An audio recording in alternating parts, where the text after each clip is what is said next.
Bonjour amis auditeurs, fidèles auditeurs de la chaîne 3, vous êtes avec Empreinte, votre émission hebdomadaire consacrée aux livres, aux romans, au monde de l'édition, au monde de la littérature. Et je reçois aujourd'hui l'historienne Karima Aïd Dahman. Bonjour. Bonjour et merci pour cette invitation. Alors je vous invite en cette journée du 17 octobre 2025, bien sûr, parce que votre qualité d'historienne vous donne donc toute l'autorité de parler de cette date historique, de cette étape importante dans la guerre de libération. Et je vous ai déjà reçu ici à la chaîne 3 pour nous parler donc de votre ouvrage sur les crimes coloniaux. Et c'est un document très riche que je conseille, c'est très riche. Et vous avez, moi ce que j'ai le plus adoré, c'est l'angle d'attaque. C'est pas une Algérienne qui s'insurge en prenant la défense avec ses propres arguments, mais vous avez fait ce qu'avait fait le cinéaste avec un documentaire où il a combattu si vous voulez, la démontrer toute la monstruosité de la colonisation, uniquement avec un travail de montage d'archives. C'est Azdine Meddour, c'est quelque chose de génial. Et vous utilisez presque la même méthodologie avec l'angle d'attaque. C'est les bourreaux qui racontent la conquête, les atrocités et tout ce que nous connaissons sur la colonisation, les enfumades. Et voilà, donc vous avez fait, bravo pour cet ouvrage. Et je suis convaincu que vous allez continuer dans ce travail. Donc c'est en votre qualité d'historien que je vous remercie d'avoir accepté de nous parler du 17 octobre 1961. Alors, la première question qui me vient à l'esprit, pour les amis auditeurs, c'est qu'évoque pour vous le 17 octobre 1961 ? C'est toujours un honneur, une joie, un plaisir de participer à votre émission, surtout pour parler d'un sujet important, le massacre colonial du 17 octobre 1961, en plein Paris. Hein, c'est ça. Voilà. Donc la capitale, parisienne, la capitale des droits de l'homme, oui. Vous voyez. Oui. Donc un drame collectif, un traumatisme historique.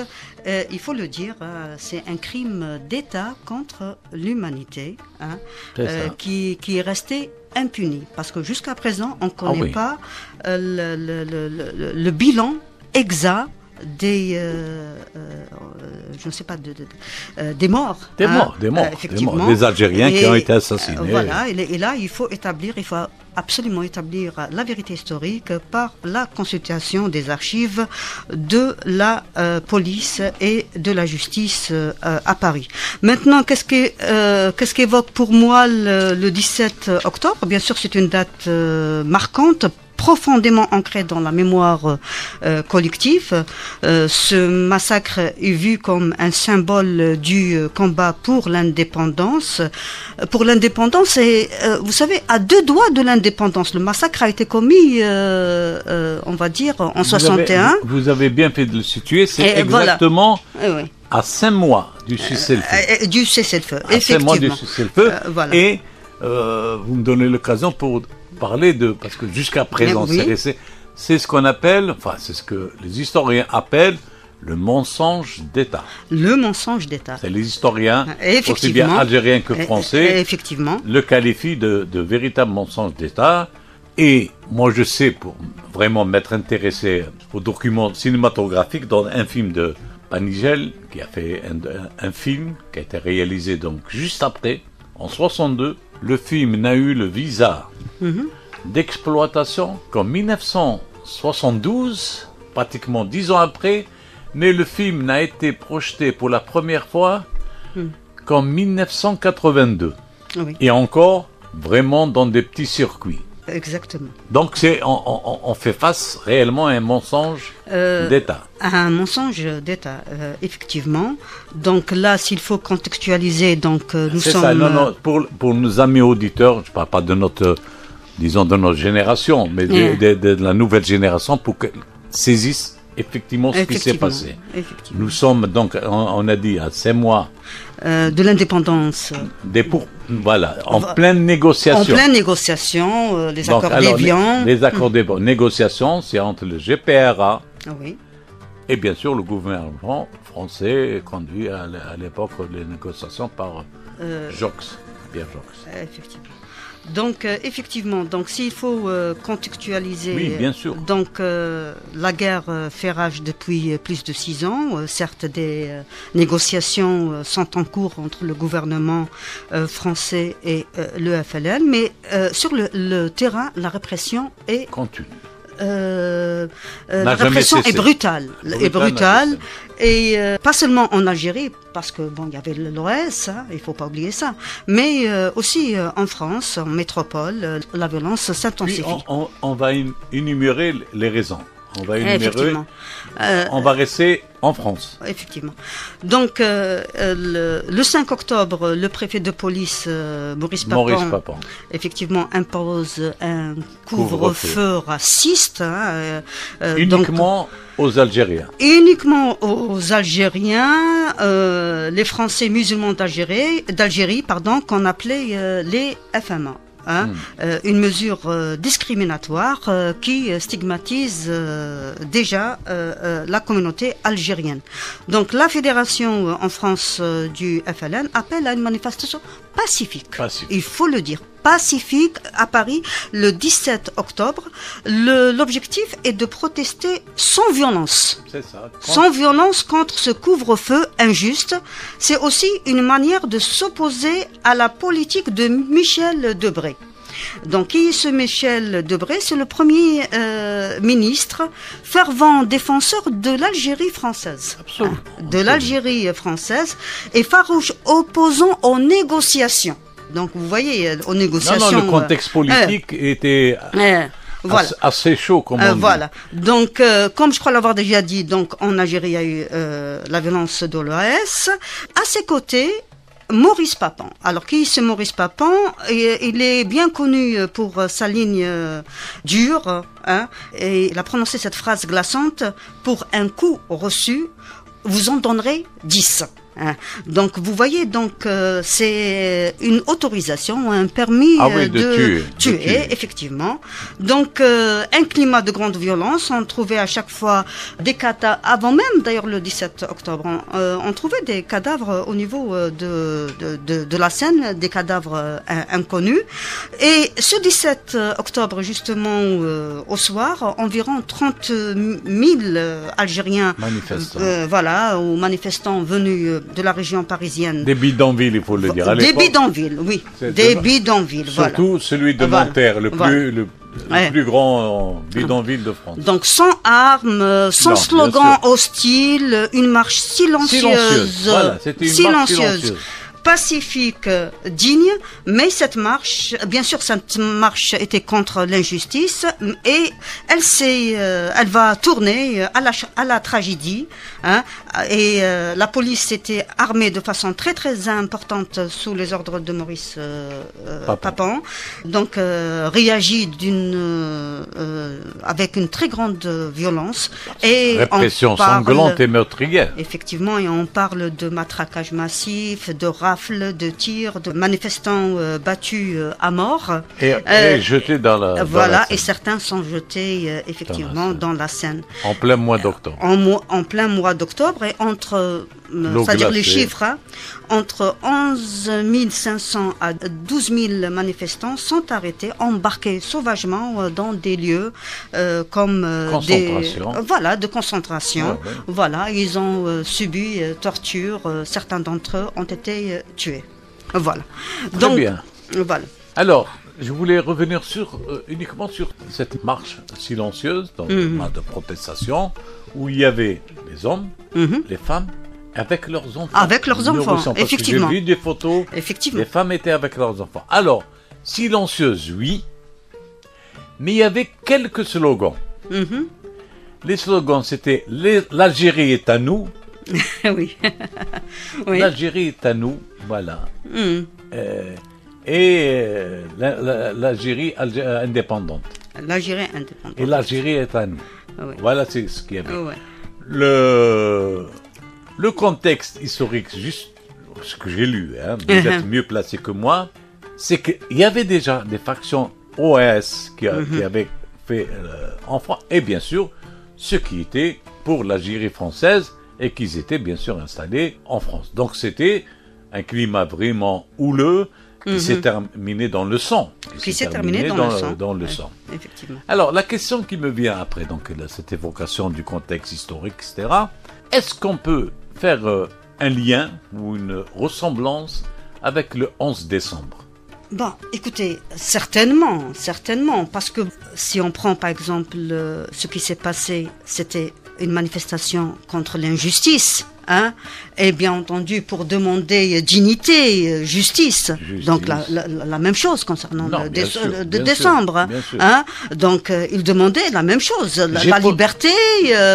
Bon, mais pour eux c'était, c'est-à-dire l'élément déclencheur, c'était le couvre-feu raciste. C'est ça. Voilà. Ça, c'est au niveau du 17 octobre. Du 17 octobre. Je voulais dire la finalité parce que là où on essayait de trouver des bâtons dans les roues, des poux dans le...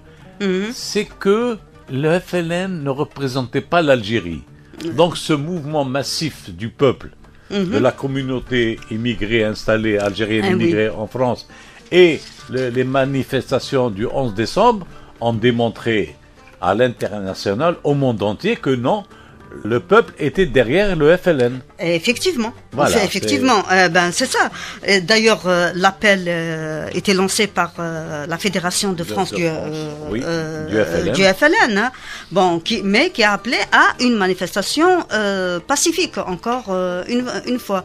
Mais c'est un événement qui a fait couler beaucoup d'encre au niveau de la presse internationale, même si en France on parlait juste de 3 morts, 2 Algériens tués par balle et 64 blessés, un officier français et 3 agents français blessés.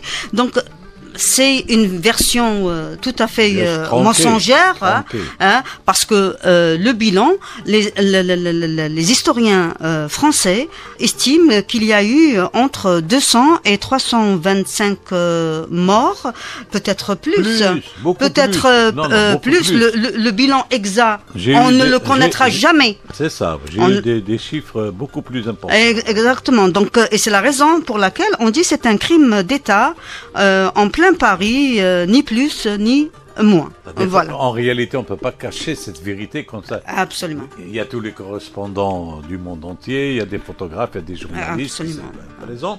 Alors, je vais vous parler d'un ouvrage qui m'a, moi, vraiment agréablement surpris.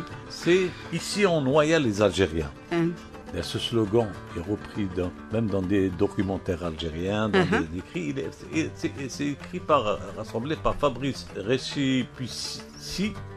Et il y a une préface, une pré-préface, on va dire, de Edoui Plenel, et la préface de l'historien que vous connaissez, c'est Gilles Montserrat. Alors, ce qui est intéressant, j'ai découvert un texte, un poème, un cri fabuleux de Kateb Yassine, le lendemain, qu'il a écrit le lendemain donc du massacre.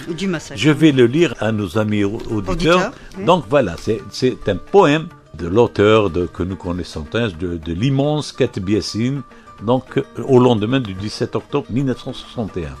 Il prend à témoin donc le peuple français. Je vous lis. Peuple français, tu as tout vu. Oui, tout vu de tes propres yeux. Tu as vu notre sang couler. Tu as vu la police assommer les manifestants et les jeter dans la Seine. La Seine rougissante n'a pas cessé les jours suivants de vomir à la face du peuple de la commune ces corps martyrisés qui rappelaient aux Parisiens leur propre révolution, leur propre résistance. Peuple français, tu as tout vu, oui, tout vu de tes propres yeux. Et maintenant, vas-tu parler ? Et maintenant, vas-tu te taire ? Quel fabuleux... Magnifique poème. C'est résumé, magnifique poème, c'est un cri, un cri, voilà. Un coup de... Ouais. de gueule, comme on dit. Ouais, un coup de gueule. Mais tout est résumé. Tout est résumé. Comment vous, peuple de la résistance, De la peuple de la résistance, commune, voilà. vous acceptez, Effectivement. vous vous taisez. Mhm. Et dans ce livre, on rend hommage aux historiens, mais aussi aux témoins Aux témoins, oui. qui se sont un peu après intéressés à l'histoire, qui sont devenus des historiens qui ont eu le courage de témoigner, Ah, ouais. qui ont vraiment lutté durant des années. Il a fallu attendre 18 à 19 ans pour qu'enfin éclate la vérité quand 2 archivistes ont témoigné qu'effectivement beaucoup de dossiers ont disparu, la liste des détenus, des morts, Effectivement. avait disparu. Et Oui. ce travail a été fait par Jean-Luc Enodi, notamment, qui a fait un énorme travail. Effectivement, donc magnifique. Alors, j'aimerais que vous interveniez d'abord sur le poème de Kateb Yassine, parce oui, que ouais. Non, il est magnifique. Hein, ça résume. ça résume effectivement. C'est une plume Oui. magnifique. Hein. C'est- Il a c'est- toujours été un révolutionnaire. Hein. Kateb Yassine, Et- c'est pas et- n'importe qui. Hein. il a été enfanté par Absolument. le 8 mai 45. Absolument. Donc, c'est- Et- non, le poème est fort. Hein. Le poème est fort. Il prend le peuple Un témoin. français comme témoin. Hein. Donc finalement, il lui dit non, vous êtes témoin. Donc finalement, parlez. Hein. Parlez. Il faut dénoncer cette Non, mais il reste- cette Non, injustice, ce que ce j'ai aimé, massacre. il chute, et il reste interrogatif. Eh oui. Allez-vous Mhm. parler, Ah, exactement, allez-vous oui. vous taire. Il interpelle ce peuple. En même temps, il Ah, leur oui. demande de parler, Effectivement. de ne Bon. pas oublier, de ne Et pas de vous ne pas taire. oublier. D'ailleurs, ça n'a pas été oublié et on continue jusqu'à présent à creuser parce qu'il y a des Ah, c'est sûr. archives, des documents qui ont été Effacés, effacés. jetés. Voilà, donc ça n'a pas été rapporté par la presse internationale, oui, Bien mais sûr. pas par la presse, Non, non, bien sûr, française. française. Hein. Et moi, c'est-à-dire au cours de mes recherches et en décembre 2024, on a trouvé de nouvelles archives présidentielles qui ont été d'ailleurs rendues publiques et on trouve une note du général de Gaulle et on dit il a été parfaitement informé de l'ampleur du massacre. C'est clair. Voilà. À mon avis, donc c'est clair. il Ça peut pas savait échapper. qu'il y avait Complicité. des dizaines, voire des centaines de manifestants qui ont été jetés dans la Seine. Et il savait que la police agissait justement avec violence politique, encouragée par un criminel qui est Maurice Papan, qui a Papan, fait déjà- et qui, effectivement. Il s'est déjà distingué durant la Deuxième Guerre D'ailleurs, il a mondiale. demandé, le général, hein, donc d'après les informations que j'ai, donc il écrit une note manuscrite demandant que la lumière soit faite et que des sanctions soient prises. Mais Il y a- rien il y a ne se passe. Aucune suite. Aucune suite, aucune sanction, aucun procès. C'est un fait d'annonce. c'est tout. Effectivement. Et là, Papan est resté préfet Ouais, hein, jusqu'à 66-67. Bah oui, oui. Certes, il y a eu procès Après. Papan à peu près en 97, je crois. Hein, Non, dans- c'est un autre procès. Ça, c'est un procès. Justement, il n'a pas été jugé par ses crimes coloniaux, Non, non, il a mais été jugé pour par son passé De nazi. vichiste. C'est Voilà, ça, oui. voilà. Donc cette note est essentielle parce qu'elle permet aussi hein, de dire qu'il y a eu un silence. On a préféré le silence à la vérité. C'est le mensonge. Et on a préféré effectivement De toutes les manières. le mensonge. De toutes les manières, toute la guerre de libération nationale Mhm. a été occultée de l'autre côté. C'est-à-dire Absolument. le peuple français n'a rien su. Elle était occultée. Dans le cinéma, il y a eu un silence total, Effectivement. un blackout. Il a fallu attendre pratiquement une quarantaine d'années pour qu'il y ait quelques petits éclaircissements. Et d'abord, au départ, ils ont refusé d'accepter le mot guerre, mais ils disaient les Absolument, événements. des événements. On Oui. parlait d'événements et non pas de guerre. Mais on va revenir sur ce point. J'aimerais juste, parce que tellement bien dit par Oui. Louis Plenel, est tellement bien dit qu'il faut que les amis auditeurs l'entendent. Sous le pont Saint-Michel coule le sang. Chaque fois que je franchis la Seine à cet endroit de Paris que domine la préfecture de police et le vieux palais de justice, j'improvise cette rengaine dérivée des vers qui ouvre le pont Mirabeau, le célèbre poème de Guillaume d'Apollinaire. Apposée sur l'un des parapets, une plaque discrète témoigne désormais de cette tragédie, moins visible que les grandes lettres noires peintes à l'époque par des militants solidaires de la cause anticolonialiste algérienne, dont une photographie anonyme garde le souvenir ici, en noie les Algériens. La date du 17 octobre 1961 fait partie de notre histoire et nous devons la regarder en face. C'est à Paris qu'une manifestation pacifique de travailleurs alors français musulmans d'Algérie, selon la dénomination officielle, venus protester avec leurs familles contre le couvre-feu raciste qui les visait, eux et eux seuls, fut sauvagement réprimée par la police de la capitale sur ordre de son chef, le préfet Maurice Papin. Une Sainte-Barthélemy coloniale dont les historiens évaluent aujourd'hui les victimes à près de 300 morts. Et sans compter le nombre de blessés et des milliers d'interpellés, souvent expulsés vers les camps d'internement en Algérie.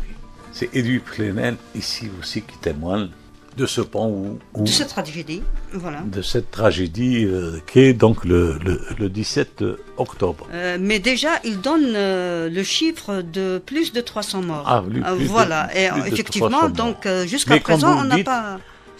Voilà, ça reste flou. Ça reste flou. Le bilan est loin d'être exact. On ne veut pas dire la vérité. On est toujours sous le coup du mensonge et de la chape de plomb et de toute façon, sans qu'il y a un blocage dû à plusieurs raisons. D'abord, la guerre d'Algérie reste une plaie ouverte dans la mémoire collective, et c'est difficile de reconnaître que la République a tué des civils en plein Paris. Des civils, femmes et enfants. C'est lourd politiquement. Femmes et enfants. Femmes et enfants. Donc finalement, c'est lourd politiquement. Et ça reste, à mon avis, un chantier qui fait encore peur de l'autre côté Mais cette de la Méditerranée. Manifestation, indépendamment de son déplore de mort, etc., c'est une réussite totale. Oh, bien sûr. C'est-à-dire faire sortir la nuit. Il faut préciser que ça s'est passé la nuit. La nuit, effectivement. À 20h30, 30 000 Algériens. Oui. C'est énorme. C'est énorme. C'est énorme. Donc vraiment, ça prouve qu'il y avait solidarité entre les Algériens. Il y avait solidarité, que la 7e wilaya, donc la fédération, a fait son travail. A fait son travail, effectivement. Et puis l'adhésion d'un peuple à sa révolution, cette révolution. L'adhésion est totale, qui jusqu'à présent reste un exemple vanté et chanté dans le monde entier. Dans le monde entier. Alors, plutôt l'apport de cette manifestation à ce final qui est inéluctable, qui était l'indépendance. Quelle est sa part? Écoutez, on était en pleine négociation. Donc, il y a eu beaucoup de conflits, clivages, d'abord entre les Français, d'abord entre eux, donc finalement. Mais effectivement, d'ailleurs, De Gaulle lui-même a failli passer. C'est ça, il a droit aussi à des attentats. Voilà, c'est-à-dire contre sa personne. Donc finalement, il y avait des gens qui étaient vraiment attachés à cette Algérie française. Ouais. Mais que ce soit le 11 décembre ou bien le 17 octobre, donc ce sont deux dates très très marquantes, profondément ancrées et qui ont montré que l'indépendance est inéluctable, c'est-à-dire il n'y a pas une autre issue. Il n'y a pas une autre issue. La preuve, le 19 mars, il y a eu l'accord du cessez-le-feu. Effectivement. Et justement, toutes les plaintes ont été classées, les enquêtes abandonnées, parce qu'il y a eu justement le cessez-le-feu. Pas de poursuite. Pas de poursuite, voilà. Qu'est-ce qu'on a loi d'amnistie, voilà, de mars 62, après les accords d'Évian. Bon. Mais cela dit, le crime reste un crime. C'est-à-dire le travail d'historien se poursuit. Effectivement. C'est pas une raison pour tout arrêter. Je pense côté français, il continue, il continue à creuser et à demander l'ouverture des archives de la police et de la justice. Et bon, ça a été fait lors du procès de Maurice Papin. C'était un journaliste, bien entendu, qui a demandé l'ouverture. Bon, bien entendu, ça n'a pas été fait sans difficulté. Mais comme dit l'écrivain Mehdi Lalaoui, il faut honorer les morts, n'est-ce pas? Alors, Mehdi Lalaoui a fait un travail aussi immense de mémoire immense. Il n'est pas seul. Je crois qu'il est président d'une association qui a énormément fait pour un travail de mémoire sur le 17 octobre. Sur le 17 octobre, vraiment. Et il est même l'auteur de documentaires. Oui. Il y a eu beaucoup de documentaires du côté algérien. Oui. Qui sont venus un peu sur le tard. Mais je crois qu'à partir des années 2000, il y a eu énormément de documentaires sur Octobre à Paris. Et le premier qui a fait un film, c'est un photographe jusqu'à présent, ces photos sont exploitées à chaque fois qu'on commémore cette date donc du massacre des Algériens à Paris. C'est Jacques Panigel qui a écrit donc Octobre à Paris, c'est en 62. Et là, on comprend, quand on voit le cheminement du film, on comprend que la France n'a jamais avoué ses crimes. Oui. Aussi bien la France qu'on a fait que la France. Elle n'a jamais avoué ses crimes parce que le film est achevé, tourné, présenté en 62. Il n'a eu que le visa d'exploitation qu'en 1973. Et la première projection n'a été accordée qu'en 2011. Alors je me suis un peu mêlé les pinceaux pour la date, c'est en 2011. En 2011, oui. Bon, heureusement que la télévision algérienne l'a projeté à plusieurs reprises. C'est un film qui donne tous les renseignements sur toutes les... Et il y a eu aussi une fiction, une fiction qui a été faite par Rachid Bouchareb, où toute la séquence finale de son film, les hors-la-loi, parle de cette répression, et on voit cette répression, elle est meurtrière, elle est sanglante, elle est inhumaine. De toute façon, j'ai aussi une information concernant les victimes de ce massacre, les martyrs inconnus. Ont été enterrés dans de fausses communes. Voilà. C'est vouloir noyer le poisson, après avoir noyé des centaines d'Algériens dans la Seine. Donc ça prouve effectivement qu'il y a un crime et on veut absolument, c'est-à-dire ne pas révéler la vérité au grand public. Alors, quand on regarde de près ces massacres du 17 octobre, c'est un peu dans la continuité du début de la colonisation. Oui. C'est-à-dire, quand on coupait des oreilles, quand il y avait les enfumades, effectivement. Quand on éventrait on coupait des têtes, quand on tabasse à mort des gens et qu'on envoyait, on les faisait noyer dans la Seine, c'est aussi barbare. Bien sûr. Qui dit colonisation dit barbarie.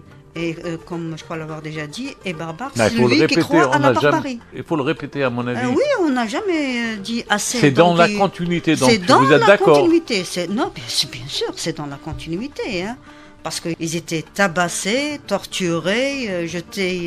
ça c'est un autre... attendez, vous ouvrez une autre brèche parce que les tortures ont été exécutées après le 17.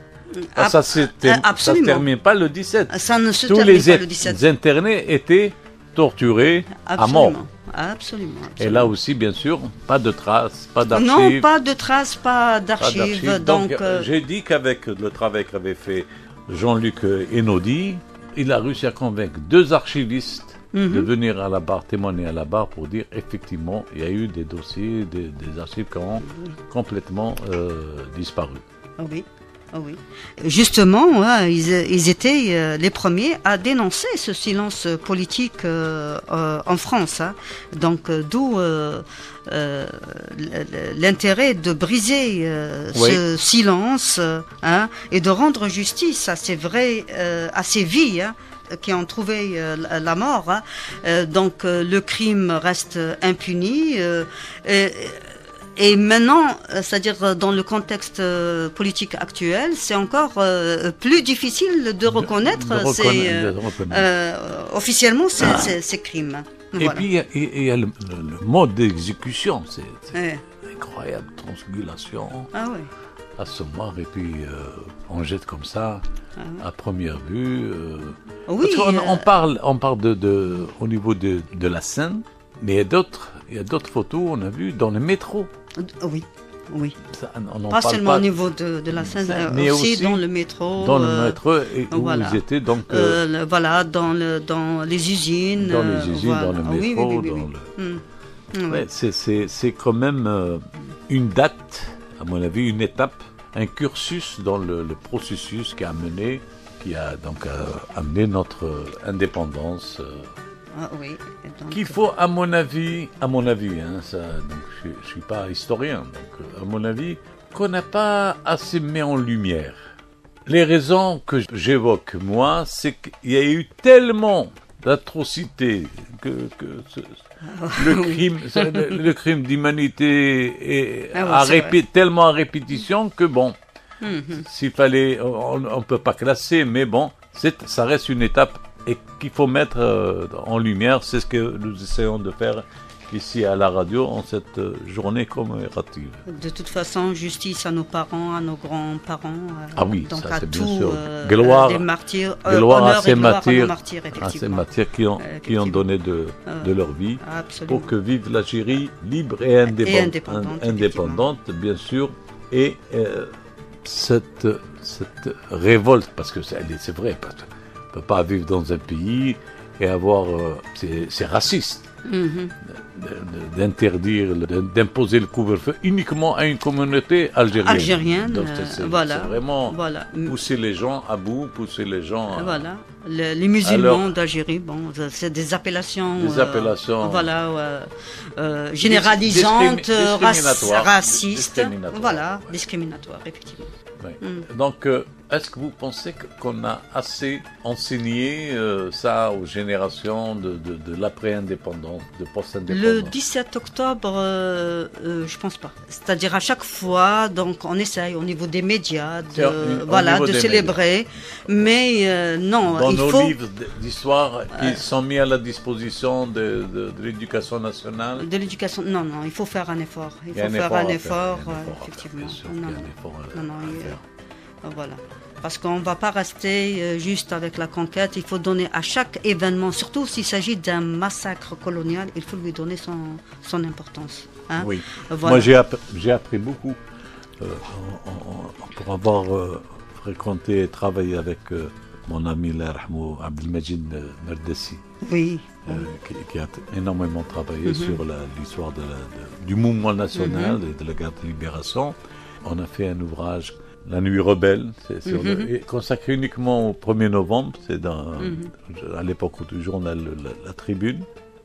Et dans la réunion préparative, j'avais dit, Abdelmajid, mais pas monsieur Abdelmajid, mais qu'est-ce qu'on va y mettre? C'est 1er novembre, c'est d'accord, qu'est-ce qu'on va dire? Il m'a dit, si on arrive déjà à donner 40% de qu'est-ce que réellement le 1er novembre, c'est énorme. Effectivement, vous avez raison de dire qu'il faut donner de l'importance à chaque événement. Bien sûr, pour ce qui est, puisqu'on parle de l'éducation nationale, selon les paliers, on ne donne pas la même chose au primaire, au secondaire. Et puis, pour ceux qui sont appelés à enseigner l'histoire, Mais c'est vrai que l'histoire, il faut la creuser, l'histoire, il faut... Donc écoutez, il y a les manuels scolaires, donc le travail qui est fait au niveau des écoles, mais il y a aussi le travail cinématographique. Hein. Oui. Il faut faire aussi des films sur le 17 octobre. Il faut faire des films voilà. qui sont consacrés Voilà. exclusivement. Moi, je trouve, pour avoir travaillé sur la filmographie algérienne, il y a des dates qui sont restées orphelines. Oui. C'est le 8 mot. mai, C'est le mot. Le 8 mai 45 est resté. C'est un massacre orphelin. Je ne parle pas des documentaires, je parle exclusivement de la fiction. Parce que de la fiction, ouais. c'est ça qui attire le plus de monde, qui a le plus d'audience. Donc, vous avez le 11 décembre. Le 11 décembre. Il y a eu un seul film de Mohamed Lakhdar Hamina, qui s'appelle d'ailleurs Décembre, et le 17 octobre. Après, si on remonte au mouvement national, vous avez le 1871, la révolte de Mokrani. Oui. Mais pour rester juste dans la guerre de libération, vous avez 3 dates. Oui. Qu'est-ce que vous en pensez, vous? Vous savez, Quelles sont les raisons qui font que ces 3 dates, pour moi, ce sont dans le cursus des dates importantes qui ne sont pas assez médiatisées. Bon, pour celui qui ne lit pas, c'est donc... Vous savez, dès le départ, on a accordé une attention particulière à la guerre de libération. Et je vous ai déjà dit, même pas à la conquête elle-même. Hein, alors que dès le départ, dès le début, c'était les massacres. C'était clair. C'était la barbarie militaire, voilà. Hein? Donc, à mon avis, on a accordé beaucoup d'importance à la guerre de libération avec des films cultes comme L'Opium et le Bâton, La bataille d'Alger, hein, d'ailleurs, qui sont restés ancrés dans oui, dans mais la mémoire. Ça, ce sont, voilà. Comme dirait Merdessi, ce sont des séquences. Des séquences, Séquences. effectivement. Il y a des causes Oui, qui ont mené la bataille d'Alger. Voilà. Il y a des raisons qui ont mené donc le... Je pense qu'il faut écrire d'abord sur ces périodes, absolument, hein, absolument. pour pouvoir faire un travail de fiction. Comme voilà. disent si bien les historiens, Oui. le 1er novembre n'est pas tombé du ciel. Absolument. Il y a eu donc des insurrections en réaction Oui. aux atrocités subies par les Algériens à cette barbarie. Donc c'est en réaction. Oui. Et ça, pas uniquement des films, des conférences aussi, c'est important, des conférences. Bien sûr. Des débats télévisés à on a besoin table de ça. ronde. Effectivement, on a besoin de ça. Hein, pour que, c'est-à-dire finalement, c'est pas... Mais, pardon, on a allez-y. besoin de pédagogues, on a besoin des gens Voilà. qui savent... des historiens, c'est-à-dire mais- un travail documenté basé Bien sûr, sur des archives, hein. absolument. Pas sur la fiction, sur Non, l'imaginaire. bien sûr. Non. Parce que le travail portant sur l'histoire se fait en toute objectivité en se basant sur des des documents. Ouais, Voilà. historiques. Des documents historiques. Hein? Bon, les premiers films là sur la révolution, l'opium et le bâton ou bien la bataille d'Alger, une réussite totale, hein? Parce que bien entendu, il y a eu Youssef Saadi, donc il a apporté son témoignage. C'est un acteur de et il était acteur, Oui, hein? responsable Donc de la on zone. pouvait Ouais. pas aussi, je ne sais pas, il n'y a pas eu un travail de fiction. C'est voilà Non, ce qui s'est passé C'est presque réellement. c'est Voilà. presque un film documentaire. C'est Pour effectivement. preuve, en plus Oui. il a été tourné en noir et blanc. Actuellement, quand on parle des dates anniversaires de la guerre de libération, on utilise des images du film comme étant des archives. Oui, absolument. Ouais. Comme étant des archives, c'est toute une preuve. Mais il y a un travail pédagogique à faire. Ouais. Qu'est-ce que vous conseillez, Madame Kelmet Ahmed? Qu'est-ce que vous conseillez? Qu'est-ce que vous pouvez donner comme conseil aux médias, aux responsables des médias, aux directeurs des universités, aux recteurs Vous savez, aux médias, il faut travailler sur les archives. Parce que les médias, vous avez la chaîne comme Dakera, mais les gens C'est répétitif. n'aiment pas le témoignage d'une... أنا كنت أنا في كنت الشجرة هنايا تحت الشجرة, je ne sais pas. Donc, il faut revenir aux archives. Voilà. Et il y a un travail, effectivement, on demande à l'heure actuelle à la France d'ouvrir ses archives, et donc il faut exploiter ces archives, tout simplement. Amis auditeurs, le débat, comme vous entendez, est assez houleux, hein, la limite est passionné, houleux, parce que c'est un débat passionnant. Vous êtes avec Empreinte, votre émission donc hebdomadaire consacrée et aujourd'hui à la littérature, mais aujourd'hui c'est un spécial 17 octobre en hommage aux martyrs de la guerre de libération, à cette communauté qui a énormément contribué à faire connaître donc pour la Révolution et à faire connaître notre guerre de libération à l'international. J'ai une question aussi en tête qui va peut-être vous taquiner un peu. Oui. Est-ce que les historiens font leur travail? Est-ce qu'ils sont appelés à faire leur travail? Ils sont appelés à faire leur travail. C'est-à-dire parce que nous avons eu des historiens. Parce que moi, en réalité, je suis analyste du discours. Je travaille sur les archives d'histoire. Hein, voilà. Mais les historiens, il faut qu'ils fassent un travail de documentation, de consultation d'archives. Là, il faut vraiment creuser. Hein.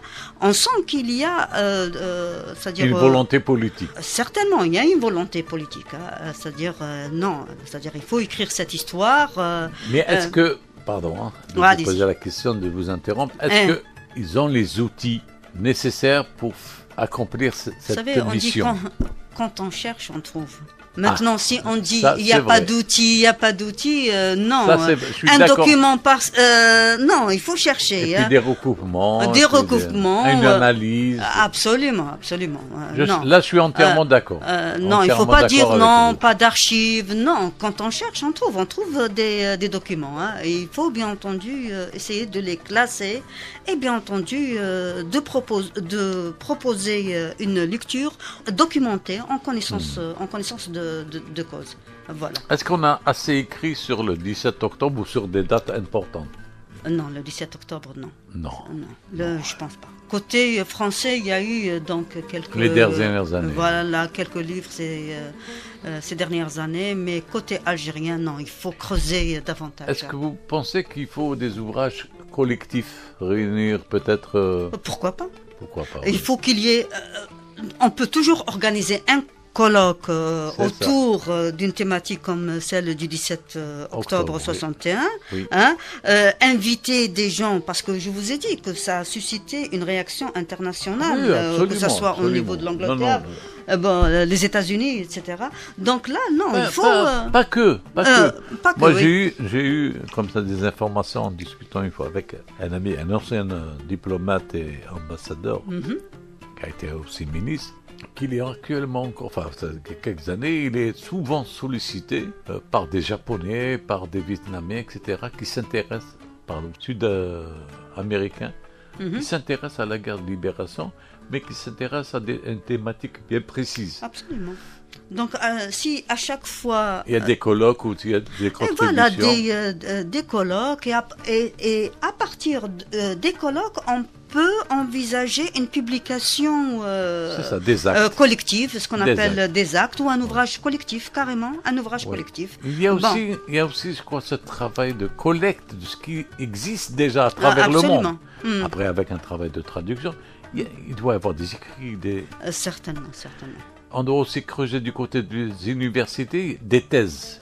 À mon avis, il devrait en avoir au moins une ou deux, quelques thèses sur le 17 octobre. Mais je ne comprends pas. C'est-à-dire, on a des docteurs qui ont soutenu des thèses remarquables et leurs thèses ne sont pas publiées. Hein. Elles sont toujours archivées au niveau des bibliothèques. Ouais. Et maintenant, nous avons affaire à une génération du numérique qui ne lit pas. C'est-à-dire, finalement, elle cherche au niveau de Google des moteurs de recherche là qui sont qui mentionneront jamais le travail. Absolument. Donc, sauf si le chercheur lui-même arrive à le publier sur le net, qui est aussi une possibilité. C'est-à-dire qu'il faut exploiter cette opportunité que donne le net. Et c'est aussi une manière de refuser l'oubli, le silence et le mensonge. Ça, c'est mortel. Voilà. C'est vraiment mortel. Voilà. Et c'est la raison pour laquelle on dit qu'il faut que les Algériens eux-mêmes écrivent l'histoire de leur pays. Non. Bien sûr que ce sont les Algériens qui doivent écrire. Exactement. Moi je suis à la collecte de ces livres qui sont très intéressants.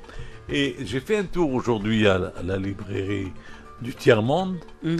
Et j'ai posé la question à Ali Bey, qui est le responsable de cette librairie. Je lui dis, alors, vos clients, vos fidèles clients, ou alors des clients occasionnels s'intéressent à quoi en premier lieu? Il n'a pas hésité une seconde, à l'histoire. Tout ce qui est guerre de libération, les gens achètent. Tout ce qui est témoignage des anciens héros de la Révolution, des anciens dirigeants, les gens achètent. Oui. Il y a un intérêt pour ça, donc. Non, il y a un intérêt, bien sûr, ça, c'est la mémoire. Ouais, il y a un intérêt, pas des ans uniquement, mais même de la nouvelle génération. Non, même de la nouvelle génération. Même de la nouvelle génération. C'est la raison pour laquelle on dit qu'il faut qu'il y ait un effort, encore un effort, bien entendu, pour répondre aux besoins de cette génération. Qu'est-ce qu'elle veut connaître, etc. Ah bon. Et dans vos étapes de recherche, d'études, de documents, est-ce que vous avez parfois besoin de l'aide des ministères de Moudjahidine?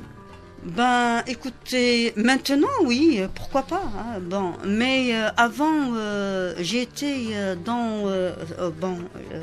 j'ai consulté les archives en France, hein, notamment Aix-en-Provence et Montpellier.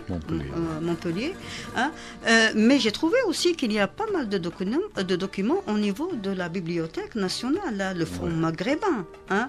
Là, il y a pas mal de documents. Est-ce que c'est connu?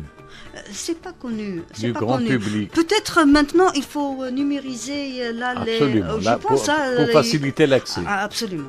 Parce que à force de dire pas d'archives, donc les gens commencent à croire que c'est vrai. Il y a des documents, il faut les exploiter. Moi j'ai aimé quand vous dites dès que vous avez un document, il vous permet d'avancer, donc il faut qu'il y ait l'effort de recherche.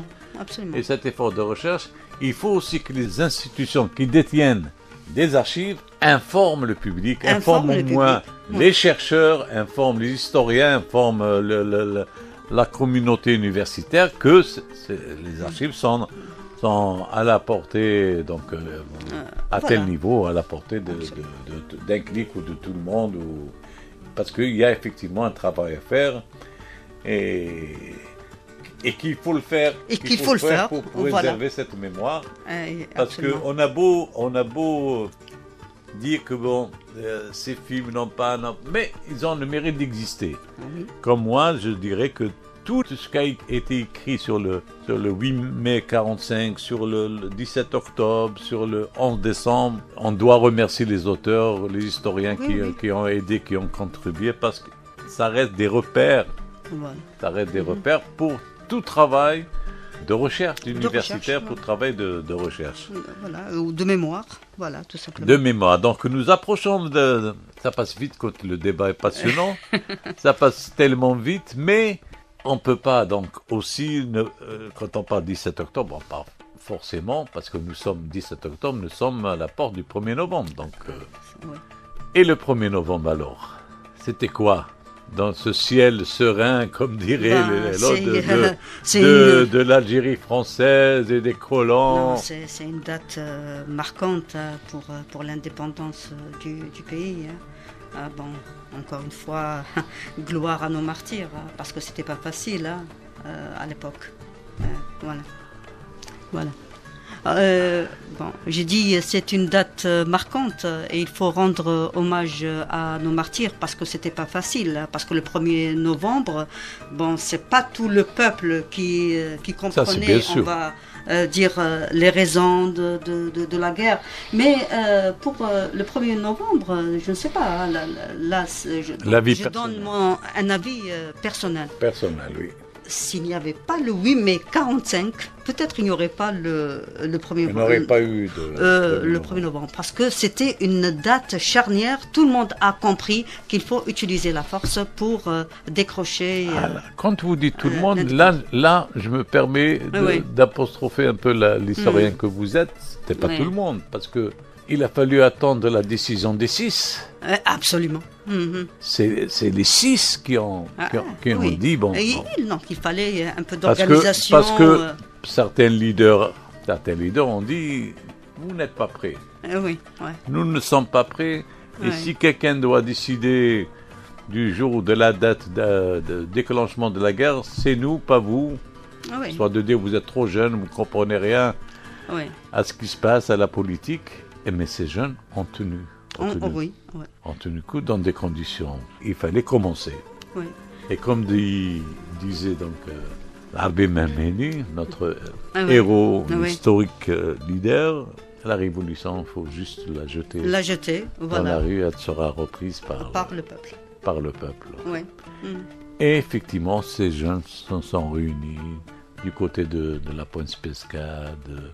Et ils ont pris la décision en 48 heures. Ça aussi, c'est à fouiner. Oui. C'est à fouiner comment, dans une zone qui n'était pas habitée par les Arabes, c'est-à-dire cette audace, si jeunes, si jeunes, ont décidé du sort de l'Algérie. Et donc, ils ont ouvert un sillon qui a mené à l'indépendance. Oui. Mais j'aimerais vous entendre un peu plus sur ça. Comment ça a pris, selon vous, comment si jeunes, et progressivement ils ont sensibilisé, progressivement ils ont sensibilisé. C'est des jeunes, premièrement, c'était aussi des intellectuels. Là, ils ont cru aux valeurs de liberté. Donc finalement, ils voulaient être libres. Donc, ils ont compris, c'est-à-dire après le 8 mai 45, qu'ils ne pouvaient pas revendiquer, je ne sais pas, l'indépendance, la liberté, politiquement, pacifiquement. Donc, effectivement, ils ont pris cette décision. On les appelait les Fellagas, et après, bien entendu, c'est le peuple...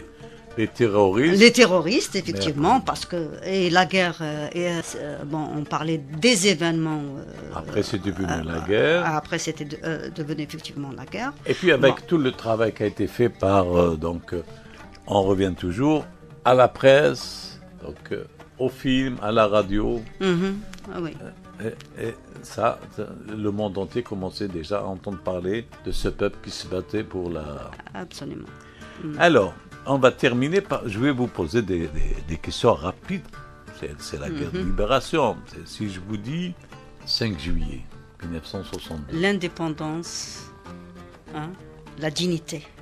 Retrouvée. Voilà. Retrouvée, effectivement. Le 19 mars. Cessez le feu, gloire à nos martyrs. Voilà. 1er novembre, je reviens, j'insiste.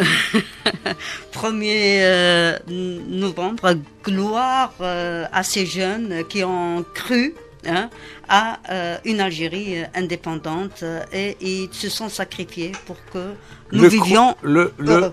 Le choix du 1er novembre est de minuit. De la date du 1er novembre. Oui. Bon, c'est un choix qui a été discuté, qui a été longuement discuté, qui a donné après ses fruits. Ça reste un choix. Bon, le choix est motivé par la Toussaint, par le fait qu'il soit un peu... Absolument. Madame Karima Aïd-Dahman, merci beaucoup, merci d'avoir participé à donner encore un écho à ce 17 octobre 1961. De toute façon, c'est toujours une joie et un plaisir de participer à votre émission. Vous recevoir une autre fois avec un ouvrage sur, la guerre. Moi, je l'espère, moi aussi. Quant à vous, amis auditeurs, je vous remercie d'avoir suivi cette émission spéciale 17 octobre 1961. Je vous rappelle que l'émission est rediffusée le dimanche de 22h à 23h. Je vous dis au revoir, gloire aux martyrs et bon week-end.